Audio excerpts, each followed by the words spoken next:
नमस्कार, आप देख रहे हैं खबरों का सबसे विश्वसनीय और धमाकेदार बुलेटिन न्यूज ब्लास्ट और आपके साथ में विजेंद्र सोलंकी। सबसे पहले बात करते हैं प्रदेश में 3 विधानसभा सीटों पर होने वाले उपचुनाव की।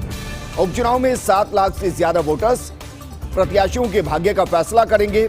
इस दौरान 3,80,192 पुरुष मतदाता, वहीं 3,63,610 महिला मतदाता मतदान करेंगे।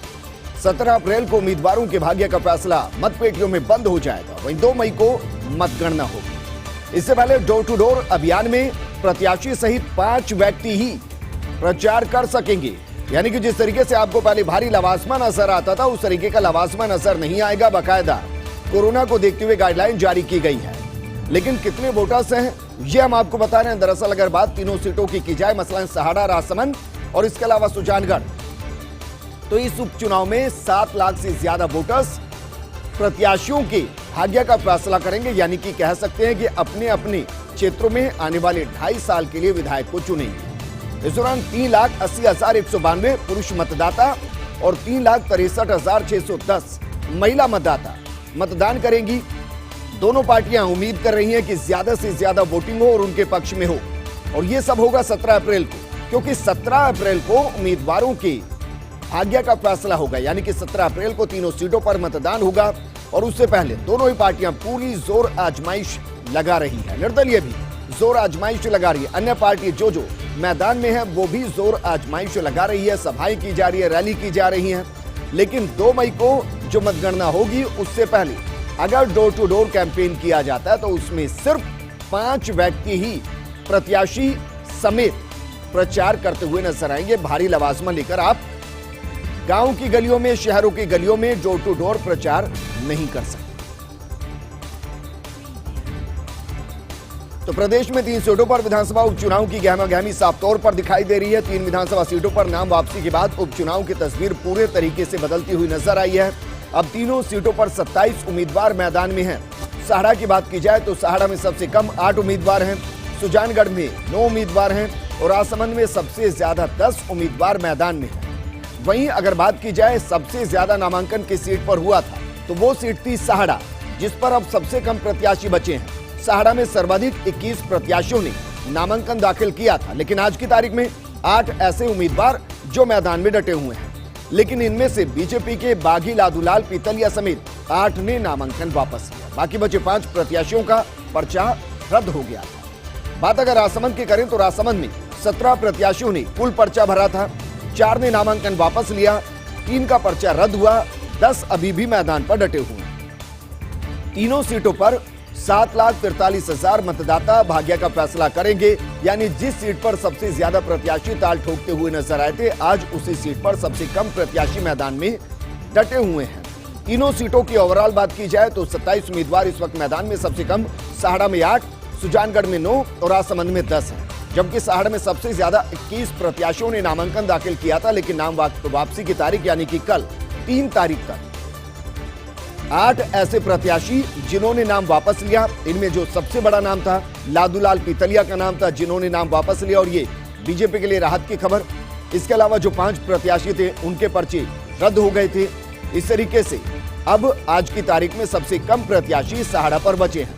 राजसमंद में हालांकि 17 ही प्रत्याशियों ने पर्चा भरा था, लेकिन इनमें से 4 ने नाम वापस लिया, जबकि 3 का पर्चा रद्द हो गया। बावजूद इसके सबसे ज्यादा प्रत्याशी इसी सीट पर 10 प्रत्याशी राजसमंद में अपनी भाग्य आजमा रहे हैं। ओवरऑल अगर बात की जाए तो तीनों सीटों पर 7,43,000 मतदाता भाग्य का फैसला करें।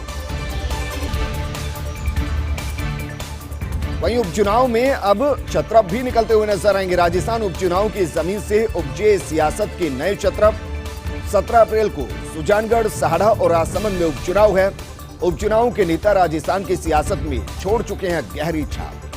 कईयों ने आगे चलकर अपना वर्चस्व भी जमाया, जबकि सत्ता के शिखर तक भी पहुंचे कई छत्रप। जयनारायण व्यास, इनमें एक बड़ा नाम है। पंडित नवल किशोर शर्मा, शिवचरण माथुर, कमला बेनीवाल, रामनिवास मिर्धा, कमल मोरारका, सुरेंद्र व्यास सरीखे नेता प्रदेश में उपचुनाव की ही देन है। भैरव सिंह शेखावत उपचुनाव जीतकर मुख्यमंत्री बने। इसके अलावा भी कई नाम ऐसे हैं जो मुख्यमंत्री तक पहुंच चुके हैं, पार्टियों के अध्यक्ष पद तक पहुंच चुके हैं, और ये सब बाई इलेक्शन की ही देन है। यानी कि उपचुनाव से जो जीतकर निकला उनमें से कई ऐसे छत्रप जिन्होंने न सिर्फ राजस्थान की राजनीति में बल्कि देश की राजनीति में एक महत्वपूर्ण मुकाम हासिल किया। और जो छत्रप निकले हैं वो एक तरीके से राजस्थान की सियासत को बदलते भी नजर आए।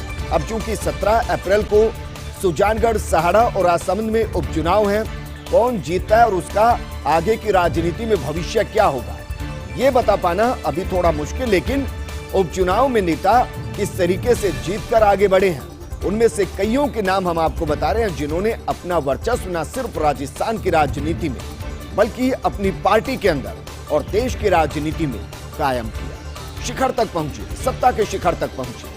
जयनारायण व्यास उनमें से एक नाम जो बाई इलेक्शन में जीतकर आगे बढ़े। पंडित नवल किशोर शर्मा बाई इलेक्शन में जीते। शिवचरण माथुर बाई इलेक्शन में जीते। कमला बेनीवाल, रामनिवास मिर्धा, कमल मोरारका, सुरेंद्र व्यास, ये वो नेता जिन्होंने राजस्थान की राजनीति में अमिट नाम कमाया और आज तक राजनीति में उन्हें न सिर्फ याद किया जाता है बल्कि शीर्ष पायदान पर वो हैं। भैरों सिंह शेखावत भी उनमें से एक नाम जो उपचुनाव जीतकर ही राजस्थान के मुख्यमंत्री बने। और एक खबर हम आपको बता रहे हैं, जिस तरीके से तापमान बढ़ रहा है और कई इलाकों के अंदर 40 से ज्यादा डिग्री पर तापमान पहुंच चुका है, उसका असर बीसलपुर बांध पर पड़ता हुआ दिखाई दे रहा है। बीसलपुर बांध से वाष्पीकरण हो रहा है। बीसलपुर बांध से जलापूर्ति जितना पानी उड़ रहा भाप बनकर, वाष्पीकरण रोकने के लिए कोई ठोस व्यवस्था नहीं है। इतने सालों बाद भी रणनीति नहीं बनने से ये मुश्किलें खड़ी हो जाती हैं। इसे जयपुर, अजमेर, टोंक जिले में जल संकट मंडरा रहा है, गहरा जाता है। यदि तापमान बढ़ोतरी होगी तो और ज्यादा वाष्पीकरण होगा। वाष्पीकरण मतलब पानी का सूरज की रोशनी की वजह से भाप बनकर उड़ जाना। अगर आंकड़े खंगाले तो आधा पेयजल और आधा वाष्पीकरण पर खर्च होना सामने आया है। यानी कि जितना पानी आपके पीने के लिए बीसलपुर बांध से निकल रहा है उतना ही पानी भाप बनकर आसमान में पहुंच रहा है। हालांकि कुछ और देश ऐसे हैं जहां पर इस तरीके की समस्या आती है और उसका उन्होंने स्थायी समाधान भी निकाला है। पानी पर तैरती हुई काले रंग की बॉल्स वो इस तरीके के तालाब में डाल देते हैं, इस तरीके के बांध में डाल देते हैं जो वाष्पीकरण को काफी हद तक रोकते हैं। लेकिन यहाँ कोई स्थायी समाधान नहीं। जबकि आप एक आंकड़े को सोचिए, हर दिन जितना पानी आपको पीने के लिए बीसलपुर बांध से मिल रहा है उतना ही पानी भाप बनकर उड़ रहा है। अगर उसको रोक दिया जाए तो जरा सोचिए, आपको पानी मिलने की जो टाइमिंग है, जितने महीने आपको बीसलपुर से पानी मिलेगा वो 2 गुना हो जाएगा, क्योंकि उतना ही उड़ रहा है जितना हर दिन आपको पानी मिल रहा है। और अब बीसलपुर में अगर ऐसा होगा तो फिर फर्क कहां पड़ेगा? पूरे जयपुर के अंदर फर्क पड़ेगा, अजमेर के अंदर फर्क पड़ेगा, टोंक पर फर्क पड़ेगा, क्योंकि यहां अब जल संकट गहरा जाएगा। क्योंकि बीसलपुर से जो पानी की निकासी है वो 2 गुना हो जाएगी। एक आपके पीने के लिए पानी निकल रहा है और दूसरा जो भाप बनकर आसमान में उड़ रहा है। उम्मीद करेंगे कि इस खबर के बाद एक स्थायी समाधान की तरफ प्रशासन बढ़े, क्योंकि हर साल ये समस्या उत्पन्न होती है। और अगर पानी को राजस्थान जैसे मरु प्रदेश में जहां एक एक बूंद कीमती होता है, वहां अगर पानी को भाप बनने से रोक दिया जाएगा तो जल संकट काफी हद तक इसका समाधान किया जा सकता है। और अब बात करते हैं लादूराम पीतलिया की। दरअसल लादूलाल पीतलिया को इनाम मिलने की राह और सहाड़ा से नामांकन वापसी के बाद बीजेपी देगी जिले में पद का इनाम। बताया जा रहा है कि नाम वापसी के बाद आध्यात्मिक गुरु की शरण में गए हैं पीतलिया। जल्द भीलवाड़ा में बीजेपी के मंच पर पार्टी प्रत्याशी के पक्ष में नजर आएंगे। बीजेपी पर सनसनीखेज आरोप लगाकर सियासत को गर्म कर दिया था पीतलिया ने। सहाड़ा उपचुनाव में बीजेपी से बागी होकर निर्दलीय प्रत्याशी के रूप में नामांकन भरा था। आपको बता दें कि 2018 विधानसभा चुनाव के अंदर लादूलाल पीतलिया ने निर्दलीय चुनाव लड़ा था और उस दौरान हजारों की संख्या में वोट वो लेकर आए थे। अगर कुल वोट की बात की जाए तो पीतलिया को 2018 के चुनाव में 30,573 वोट मिले थे, जो कुल वोटिंग परसेंटेज का 17.51% था। तो जरा सोचिए, इस बार अगर वो निर्दलीय ताल ठोक रहे होते तो फिर कितनी बड़ी मुसीबत बीजेपी के लिए हो सकते थे, क्योंकि बीजेपी से वो ज्वाइन कर चुके थे। उनको उम्मीद थी कि टिकट मिलेगा, लेकिन उनको टिकट मिला नहीं। रतनलाल जाट को अंत में टिकट दिया गया। उसके बाद वो बागी हुए, उन्होंने निर्दलीय पर्चा भरा। उसके बाद कई तरीके के आरोप उन्होंने बीजेपी पर लगाया कि मसलन कर्नाटक के अंदर उनका जो कारोबार चल रहा है, जो परिवार है, उनको धमकाया जा रहा है, कारोबार को बंद किया जा रहा है। एक ऑडियो भी वायरल हुआ था। फर्स्ट इंडिया उस ऑडियो की पुष्टि नहीं करता, लेकिन उसमें भी ये आरोप लगाए गए थे। इन सब के बाद बाकायदा उन्होंने नामांकन वापस लिया। उसके बाद से मीडिया से कटे हुए हैं, बातचीत नहीं हो रही है। वीडियो जरूर उनके सामने आ रहे हैं, उसमें भी वो यही कह रहे हैं कि पारिवारिक दबाव की वजह से उन्होंने ऐसा किया। लेकिन इस वक्त जो जानकारी उसके मुताबिक नाम वापसी के बाद वो आध्यात्मिक गुरु की शरण में चले गए थे। अब ऐसा माना जा रहा है कि बीजेपी ने उनको ऑफर दिया और उस ऑफर के बाद भीलवाड़ा में बीजेपी के मंच पर पार्टी प्रत्याशी के पक्ष में वो प्रचार करते नजर आएंगे। सहाड़ा उपचुनाव में बीजेपी से बागी होकर निर्दलीय प्रत्याशी के रूप में नामांकन भरा था और ये कितना बड़ा क्वेश्चन हो सकता था बीजेपी के लिए, क्योंकि 30,573 वोट उन्होंने हासिल किए।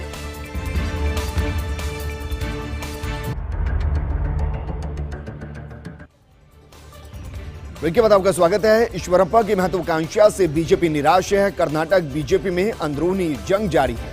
मंत्री केएस ईश्वरप्पा ने सीएम येदियुरप्पा की कर दी थी शिकायत। राज्यपाल को पत्र लिखकर विभाग में दखल देने का आरोप लगाया था।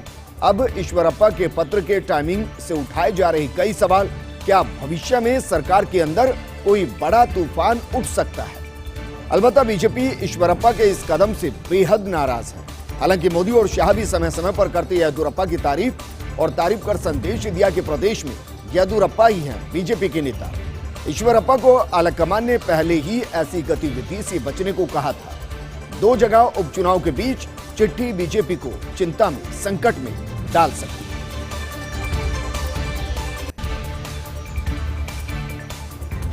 सवाल यह भी है कि क्या वाराणसी में मोदी को चुनौती देंगी ममता? दरअसल बंगाल में बीजेपी और टीएमसी के बीच जुबानी और सोशल मीडिया पर जंग तेज हो चली। गुरुवार को प्रधानमंत्री मोदी चुनावी सभा में तंज कसते नजर आए थे और कहा था कि मुख्यमंत्री ममता बनर्जी नंदीग्राम सीट पर हार रही चुनाव और खबर है कि दूसरी सीट तलाश रही है ममता बनर्जी। इस पर टीएमसी ने पलटवार करते हुए किया था ट्वीट और कहा था, नंदीग्राम से जीत रही ममता, दूसरी सीट से चुनाव लड़ने का सवाल नहीं उठता। 2024 में सुरक्षित सीट की तलाश करें क्योंकि आपको वाराणसी में चुनौती दी जाएगी। इस ट्वीट के बाद कयासों का बाजार गर्म हो चला है। वहीं हिमंत बिस्वा शर्मा के प्रचार पर पाबंदी घट गई है। चुनाव आयोग ने पाबंदी 48 घंटे से घटाकर सिर्फ 24 घंटे कर दी। असम के मंत्री हैं बीजेपी नेता हिमंत बिस्वा शर्मा पर लगाई गई थी 48 घंटे के लिए पाबंदी। माफी मांगने के बाद पाबंदी की अवधि को 24 घंटे घटा दिया गया, यानी कि 24 घंटे बचे। हिमंत बिस्वा पर लगाए प्रतिबंध को कम करने पर कांग्रेस नाराज हो गई और कहा कि इतिहास इस काले दिन को याद रखेगा। वहीं जाने अनजाने अपनों के ही निशाने पर हिमंत बिस्वा शर्मा पार्टी के रडार पर आने के बाद ही चुनाव आयोग का भी शिकंजा। बिस्वा असम चुनाव प्रचार में इस बार सबसे बड़े स्टार प्रचारक बनके उभरे हैं। दरअसल बीजेपी को बिस्वा से सीएम की चाह के चलते भीतर घात का अंदेशा है। वहीं मुख्यमंत्री सोनोवाल से शर्मा की रार भी किसी से छिपी नहीं है। ऐसे में संघर्ष त्रिकोणीय चतुष्कोणीय न होकर बीजेपी कांग्रेस नित गठबंधन में सिमट गया है। उत्तराखंड के मुख्यमंत्री तीरथ सिंह रावत ने छेड़ा विवाद। महिलाओं की फटी जींस पहनने पर किया था ऐतराज। इकोनॉमिक टाइम्स मैगजीन में जींस पर 2 पेज का सामग्री आया। 1800 में मोटे सूती कपड़े की पतलून को नाम मिला जींस। 1873 में सैन फ्रांसिस्को में जींस का पहला ब्रांड लेवी स्ट्रॉस। वहीं 1920 के बाद हॉलीवुड स्टार ने जींस को अपनाया। 1950 के बाद से युवाओं में बड़े पैमाने पर जींस का चलन हुआ।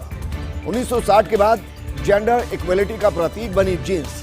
तब से महिला स्वतंत्रता की प्रतीक बन गई जींस। 21वीं सदी में आ गया फटी जींस का फैशन। वहीं क्या पहले से कम हो रहा नीतीश का दबदबा? ये सवाल खड़ा हो रहा है क्योंकि पावरफुल लोगों की एक सूची में 80वीं पोजीशन पर खिसके नीतीश कुमार। 2019 में अंग्रेजी अखबार की इस लिस्ट में नीतीश थे 18वें स्थान पर। पलानीस्वामी, जगनमोहन रेड्डी, पिनराई विजयन लिस्ट में नीतीश से ऊपर। सूत्रों की माने तो इस बार भगवा दबावों की आगे बेबस नीतीश नजर आए। फिलहाल हालात ऐसे कि नीतीश के पसंदीदा अफसर भी नहीं हो पा रहे नियुक्त।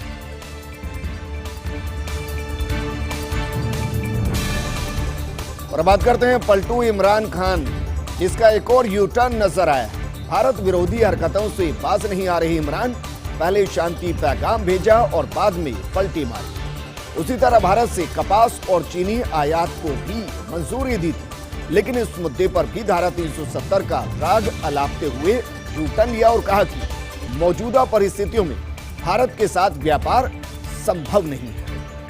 अपने वाणिज्यिक मंत्रालय को भी इस बारे में नहीं सोचने को कहा गया। इस फैसले से पाकिस्तान टेक्सटाइल इंडस्ट्री में काफी निराशा है, क्योंकि अन्य विकल्प के मुकाबले सस्ता पड़ रहा था भारत से आयात करना।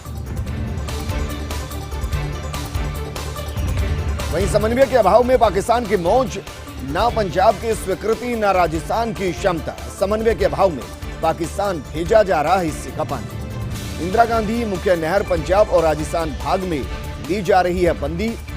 रीलाइनिंग कार्य को लेकर 60 दिन की बंदी है।